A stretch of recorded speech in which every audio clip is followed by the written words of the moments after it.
بسم اللہ الرحمن الرحیم۔ کہتے ہیں کہ ایک دیہات کا ایک سیدھا سادہ آدمی تھا، تو وہ یہ شرط لگاتا ہے کہ جناب اونٹ کی دم نہیں ہوتی ہے۔ اب جب وہ گھر جاتا ہے اور بیوی کو بتاتا ہے کہ جناب میں نے شرط لگائی ہے، تو بیوی کہتی ہے کہ بھئی یہ تمہیں کس نے کہا ہے کہ اونٹ کی دم نہیں ہوتی ہے؟ یہ تو شرط تم ہار جاؤ گے، کیونکہ یہ تو سب کو پتہ ہے۔ تو وہ آگے سے کہتا ہے نیک بختے، شرط میں کسی صورت نہیں ہار سکتا۔ اس نے کہا وہ کیسے؟ اس نے کہا وہ ایسے کہ وہ جب اونٹ سامنے لائیں گے اور مجھے کہیں گے کہ اس کی دم ہے تو میں مانوں گا ہی نہیں، وہ جب مجھے ہاتھ میں پکڑا بھی دیں گے تو میں نہیں مانوں گا، تو میں شرط کیسے ہار سکتا ہوں؟ تو کچھ ایسی ہی صورتحال پاکستان میں اس وقت چل رہی ہے، یعنی سب کو نظر آ رہا ہے، سب کچھ واضح ہے، کون گناہگار ہے، کون ایماندار ہے، کون بے گناہ ہے، لیکن چونکہ بات وہی شرط والی ہے کہ جناب شرط لگی ہوئی ہے کہ جناب اس شخص کو یا تو وہ ڈیل پہ راضی کرنا ہے، اور اگر ڈیل پہ راضی نہیں ہوتا ہے تو اس کو ٹانگنا ہے۔ تو اس وجہ سے اس کو پہلے 10 سال کی سزا دی گئی، اور اگلے ہی دن وہ 14 سال کی سزا دی گئی، اور اس دفعہ اس کی بیوی کو بھی ساتھ میں شامل کر لیا گیا ہے تاکہ مزید اس کو پریشرائز کیا جائے۔ یہ اندھے کو بھی نظر آ رہا ہے، مطلب آپ کی عوام اس کو پتہ ہے کہ اس کے ساتھ ایسا کیوں ہو رہا ہے۔ یہ بیسیکلی اس کو سزا نہیں دی جا رہی ہے، یہ پاکستان کی عوام کو سزا دی جا رہی ہے، کیونکہ وہ تو کھڑے ہیں، عوام کی خاطر کھڑے ہیں۔ اگر اس کے اپنی ذات کا مسئلہ ہوتا تو وہ ڈیل کر لیتے، وہ پاکستان سے باہر چلے جاتے، ان کے ساتھ کیا مسئلہ تھا؟ ان کی ذات سے تو ان کو کوئی ایشو نہیں ہے، لیکن وہ ایک اصول پہ ڈٹے ہوئے ہیں کہ جناب اس قوم کو میں نے بیچنا نہیں ہے، کیونکہ اس سے پہلے آپ کو پتہ ہے جتنے ہمارے لیڈر ہیں وہ اپنی ذات کے لیے وہ اقتدار میں آتے ہیں، اپنی ذات کو فائدہ پہنچاتے ہیں۔ یہ واحد شخص ہے جو کہ صرف اور صرف عوام کی خاطر کھڑا ہے، اور وہ اس جنگ میں وہ موت کو بھی گلے لگانے کے لیے تیار ہے۔ اس وجہ سے بہت سارے لوگ مایوس ہو چکے ہیں کہ شاید عمران خان صاحب وہ باہر نہ آ سکیں، لیکن میرے خیال میں مایوسی گناہ ہے، اور اللہ تعالیٰ کی ذات بہت بڑی ہے، اور ایسے مواقع پہ اللہ تعالیٰ نے اپنے نیک بندوں کی مدد کی ہے کہ انسان بالکل دنگ رہ جاتا ہے۔ یعنی آپ انبیاء کی مثالیں دیکھ لیں کہ نمرود علیہ السلام ابراہیم علیہ السلام کو نمرود نے وہ زنجیروں سے باندھ کر آگ میں ڈالا۔ اللہ تعالیٰ نے آگ کو حکم دیا، آگ ٹھنڈی ہو گئی، اور اس نے صرف ابراہیم علیہ السلام کی زنجیروں کو جلایا، اور وہ بالکل محفوظ آگ سے باہر نکل آئے۔ سب لوگ حیران۔ اسی طریقے سے اگر آپ موسیٰ علیہ السلام کو دیکھیں، جب فرعون کی فوجیں ان کے پیچھے لگی ہوتی ہیں، آگے سمندر ہوتا ہے، پیچھے فرعون کی فوجیں ہوتی ہیں، تو اس وقت اللہ تعالیٰ سمندر کو چیر کر ان کو راستہ وہ عطا کرتے ہیں، اور وہ اس راستے سے گزر جاتے ہیں، اور جب فرعون کی فوجیں داخل ہوتی ہیں تو سمندر ان کو تباہ و برباد کر دیتا ہے۔ یہ بھی آپ کے سامنے مثال موجود ہے۔ پھر اس کے بعد یونس علیہ السلام کو آپ دیکھیں کہ مچھلی کے پیٹ میں اللہ تعالیٰ ان کو کیسے زندہ رکھتا ہے۔ آج بھی ہم وہ دعا پڑھتے ہیں یونس علیہ السلام والی، لا الہ الا انت سبحانک انی کنت من الظالمین۔ اسی طریقے سے یوسف علیہ السلام، جن کو مصر کے بازاروں میں بیچا جاتا ہے، غلام بنایا جاتا ہے، اور پھر وہی یوسف علیہ السلام اس ملک کے بادشاہ بن جاتے ہیں۔ تو اس سے یہ صاف پتہ چلتا ہے کہ انسان اپنی پلاننگ کرتا ہے، لیکن اللہ کی کوئی اور پلاننگ ہوتی ہے۔ تو یقیناً یہاں پر بھی اللہ کی پلاننگ موجود ہے، اور ہمیں شاید وہ اس کا پتہ نہیں ہے، لیکن ظاہر ہے اللہ کو تو پتہ ہے۔ پھر جناب یہاں پہ یہ حق اور باطل کی لڑائی ہے، اس میں ہمارے ججوں کا رول بہت نیگیٹو ہے، بدقسمتی ہے۔ یعنی سب سے پہلے تو آپ جب رجیم چینج آپریشن ہوا تو عدلیہ نے فیسیلیٹیٹر کا کردار ادا کیا، وہیں سے ساری برائی کا آغاز ہوا کہ اگر وہ قاسم سوری کی جو رولنگ تھی اس کو اگر وہ نل اینڈ وائڈ نہ کرتی عدلیہ، تو میرا خیال ہے ہم یہاں تک نہ پہنچتے۔ زیادہ سے زیادہ ماشاءاللہ لگ جاتا، اور لگ جاتا تو کیا تھا، لگ جانے دیتے۔ تو سب سے بڑا مسئلہ وہاں سے شروع ہوا ہے۔ اس کے بعد پھر مسلسل عدلیہ پریشر میں ہے، اور وہ سارے فیصلے پریشر میں کر رہی ہے۔ یعنی اب آپ دیکھ لیں کہ یہ جو 10 سال کی سزا اور 14 سال کی سزا، یہ کیا یہ جائز ہے؟ کیا یہ جو ہے جو دوسرے لوگ باہر ہیں جنہوں نے بڑی بڑی چوریاں کی ہیں، انٹرنیشنلی سب کو پتہ ہے، وہ آزاد گھوم رہے ہیں، انہوں نے توشخانے سے گاڑیاں بھی جو ہے وہ لی ہیں جو کہ کسی صورت الاؤ نہیں ہے، اور اس کو جناب پکڑ کے انہوں نے 14 سال کی سزا دے دی؟ کیا مطلب لوگ بیوقوف ہیں؟ تو بات صرف وہی ہے کہ وہ اونٹ کی دم والی بات ہے کہ جناب نہیں ماننی ہے کہ اونٹ کی دم ہے، کیونکہ وہ بیسیکلی جو ہے تمام طاقتور حلقے جو ہے وہ عمران خان صاحب سے ہار چکے ہیں، عوام سے ہار چکے ہیں، کیونکہ عمران خان صاحب کے پیچھے عوام کھڑی ہے اور عوام کا مقابلہ ہو رہا ہے۔ عوام جو کہ شروع سے ان کو غلام بنایا گیا ہے، اس وقت وہ کسی صورت غلامی قبول کرنے کے لیے تیار نہیں ہے۔ ہمارے ایک دوست ہیں، پچھلے دنوں انہوں نے فیس بک پہ ایک جو ہے نا پوسٹ لگائی ہوئی تھی، وہ کہتے ہیں کہ جناب ہم نے انگریزوں کی غلامی سے آزادی حاصل کی تھی 1947 میں، اور کہتا ہے کہ آج کل پھر جو ہے نا ہمارے نوجوان جو ہیں وہ غلامی کرنے کے لیے برطانیہ جا رہے ہیں۔ تو ان سے گزارش یہ ہے کہ کیا یہ والی آزادی آپ نے حاصل کی تھی انگریزوں سے کہ جناب آپ کے گھر میں آپ کی فیملی کے لوگوں کی عزت محفوظ نہیں ہے، آپ کی عزت محفوظ نہیں ہے،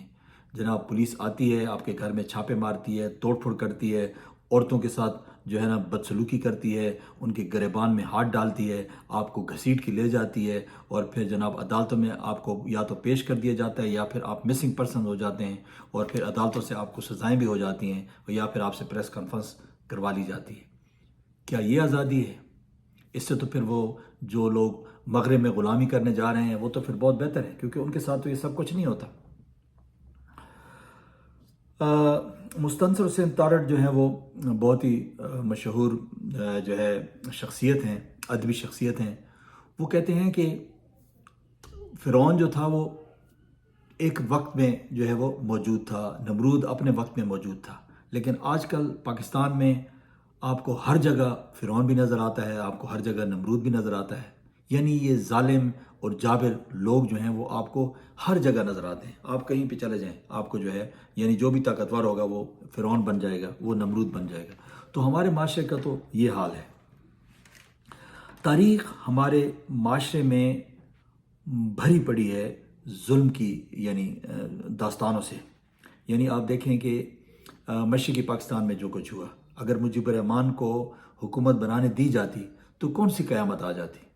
لیکن اس کی ہم نے پرائز پے کی کہ ہم نے جو ہے نا اپنے ملک کو 2 حصوں میں توڑ دیا۔ پھر بھٹو کے ساتھ کیا ظلم ہوا؟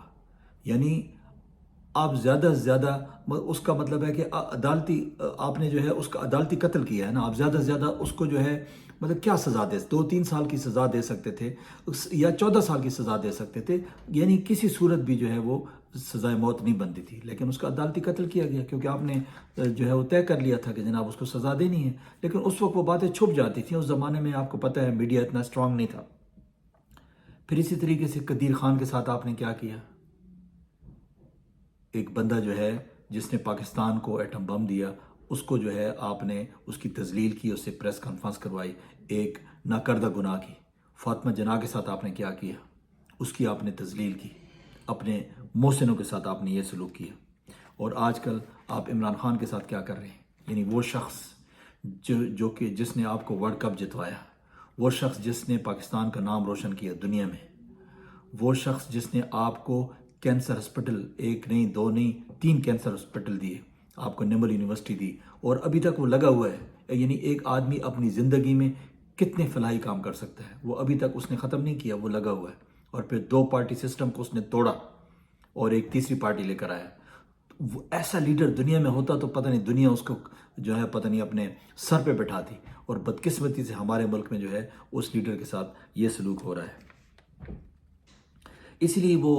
شاید اس نے نظم لکھی تھی نا حبیب جالب نے کہ اے چاند یہاں نہ نکلا کر، وہ نظم آپ کو سناتا ہوں۔ حبیب جالب لکھتے ہیں، اے چاند یہاں نہ نکلا کر، بے نام سے سپنے دیکھا کر، یہاں الٹی گنگا بہتی ہے، اس دیس میں اندھے حاکم ہیں، نہ ڈرتے ہیں نہ نادم ہیں، نہ لوگوں کے وہ خادم ہیں، ہے یہاں پہ کاروبار بہت، اس دیس میں گردے بکتے ہیں، کچھ لوگ ہیں عالی شان بہت اور کچھ کا مقصد روٹی ہے، وہ کہتے ہیں سب اچھا ہے، مغرب کا راج ہی سچا ہے، یہ دیس ہے اندھے لوگوں کا، اے چاند یہاں نہ نکلا کر۔ یعنی بدقسمتی ہے ہمارے ملک میں، اگر کوئی جو ہے 40-50 سال میں ایک چاند نکلتا ہے تو اس کے ساتھ پھر یہ سلوک ہوتا ہے جو آج کل عمران خان صاحب کے ساتھ ہو رہا ہے۔ اب جو کچھ ہونا تھا وہ تو ہو گیا ہے، اور یہ سلسلہ نہ ختم ہونے والا ہے۔ ان کو جلدی کس چیز کی ہے؟ ان کو جلدی اس چیز کی ہے کہ جناب 8 فروری کو الیکشن آ رہے ہیں، اور جتنی بھی یعنی جو ان کی ریڈنگ ہے یا جتنے بھی سروے ہوئے ہیں اس میں بالکل واضح ہے کہ عمران خان صاحب کی جماعت جو ہے وہ واضح اکثریت سے جیت رہی ہے۔ اب انہوں نے دھاندلی بھی کرنی ہے، اور انہوں نے کوشش کرنی ہے کہ اس کے جو آزاد جو ہے، چونکہ وہ ان کو پارٹی سے ہٹ کے دوسرے الیکشن سمبلز پہ لڑ رہے ہیں، تو اس لیے ان کو جو ہے ڈرایا جائے گا، دھمکایا جائے گا، ان کو اٹھایا جائے گا، تو کوشش کی جائے گی کہ کسی طریقے سے جو ہے نا اس کی حکومت نہ بننے دی جائے۔ لیکن دیکھیں اب اللہ کو بہرحال کیا منظور ہے۔ اللہ تعالیٰ جو ہے وہ سورہ توبہ میں فرماتے ہیں، یا ایھا الذین آمنوا اتقوا اللہ وکونوا مع الصادقین، کہ اے ایمان والو اللہ سے ڈرو اور سچوں کا ساتھ دو۔ سچا کون ہے اس وقت؟ آپ یہ اپنے ضمیر سے پوچھیں، کیا سچا جو ہے یہ جو ظلم کا نظام ہے، اور ظلم کو نظام کے چلانے والے سچے ہیں، جو لوگوں کے گھروں میں چھاپے مار رہے ہیں، عورتوں کے ساتھ ظلم کر رہے ہیں، بچوں کے ساتھ ظلم کر رہے ہیں، اور لوگوں کو بے گناہ بے خطا ان کو جو ہے وہ جیلوں میں بند کر رہے ہیں؟ آپ کے سامنے بہت ساری مثالیں موجود ہیں، میں نہیں کہتا ہوں ان میں سے کچھ لوگ تو اپنی جان سے چلے گئے، اور کچھ لوگ جو ہے وہ 4 مہینے غائب رہے، اور پھر آئے تو ان کی کیا حالت تھی۔ تو یہ ظلم کون کر رہا ہے، اور سچا کون ہے اور جھوٹا کون ہے، یہ آپ نے طے کرنا ہے۔ اللہ آپ کو حکم دے رہا ہے کہ آپ نے سچوں کا ساتھ دینا ہے، جو بندہ سچا ہے اس کا ساتھ دیں۔ اپنی پارٹی ایفیلیشن کو نہ دیکھیں، آپ اپنے پسند اور ناپسند کو نہ دیکھیں، آپ یہ دیکھیں کہ اس وقت حق اور سچ پہ کون کھڑا ہے۔ جو شخص حق اور سچ پہ کھڑا ہے آپ اس کا ساتھ دیں، اور میرے خیال میں بڑا واضح ہے کہ عمران خان صاحب جو ہے وہ حق اور سچ پر کھڑے ہیں، اور جو شخص اس وقت اس کا ساتھ دے گا وہ اللہ کے اس حکم کی پیروی کرے گا جو اللہ تعالیٰ نے قرآن پاک میں آپ کو دیا ہے۔ اور جو شخص عمران خان کا ساتھ نہیں دے گا، 8 فروری کو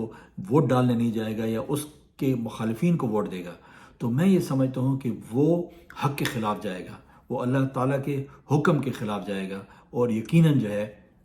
اس کی جو ہے وہ مثال ایسی ہے کہ ایک اور حدیث میں جو ہے آتا ہے کہ جو لوگ جن کا ساتھ دیں گے قیامت کے دن وہ انہی کے ساتھ کھڑے ہوں گے۔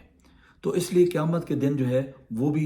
ظالموں کی صف میں شامل ہوں گے، اور وہ ان ظالموں کے ساتھ کھڑے ہوں گے، اور جو لوگ حق کا ساتھ دے گا وہ یقیناً قیامت کے دن بھی انہی لوگوں کے ساتھ کھڑا ہوگا جو حق پر تھے یا حق پر ہیں۔ تو اب جو ہے نا آپ کے اوپر فرض یہ ہوتا ہے